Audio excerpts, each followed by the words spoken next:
মদিনার রৌদ্রোজ্জ্বল এক দুপুর, মসজিদে নববীর কাছে ছোট একটি কুটিরে থাকতেন এক সাহাবিয়া, লায়লা বিন হারিস। তার স্বামী যুদ্ধের ময়দানে শহীদ হয়েছেন, তার একমাত্র সন্তানকেও হারিয়েছেন দুর্ভিক্ষে। সব হারিয়েও তার মুখে কখনো অভিযোগ ছিল না। একদিন রাসূল সাল্লাল্লাহু আলাইহি ওয়াসাল্লাম ঘোষণা দিলেন, একটি গুরুত্বপূর্ণ জিহাদের প্রস্তুতি চলছে, মুসলমানদের সাহায্য প্রয়োজন। সাহাবীরা কেউ আনলেন ঘোড়া, কেউ আনলেন স্বর্ণমুদ্রা, কেউ আনলেন খাদ্যশস্য। সবাই দান করছেন যার যার সাধ্য অনুযায়ী। লায়লা রাদিয়াল্লাহু আনহু দাঁড়িয়ে দেখলেন, তার কাছে কিছুই নেই, কেবল একটি সোনার কানের দুল। এটি ছিল তার বিয়ের সময়কার স্মৃতিচিহ্ন, তার মায়ের দেওয়া, তার সবচেয়ে প্রিয় জিনিস। তিনি দুলটি হাতে নিয়ে তাকালেন আকাশের দিকে, চোখে পানি, হৃদয়ে প্রার্থনা। হে আল্লাহ, আমি তুমিই চেয়েছি, এই দুনিয়ার কিছুই নয়।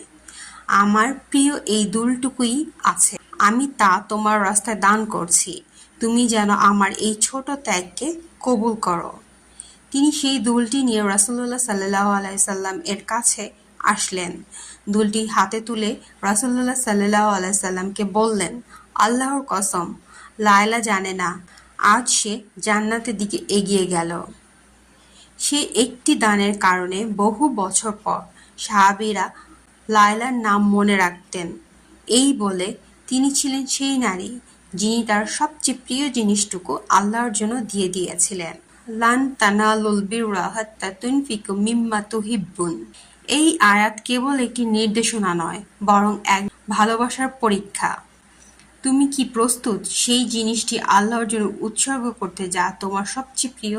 লায়লা বিনতে হারিস রাদিয়াল্লাহু আনহু আমাদের শেখালেন, দান কেবল ধন সম্পদ নয়, বরং আত্মা, ভালোবাসা আর ঈমানের প্রকাশ।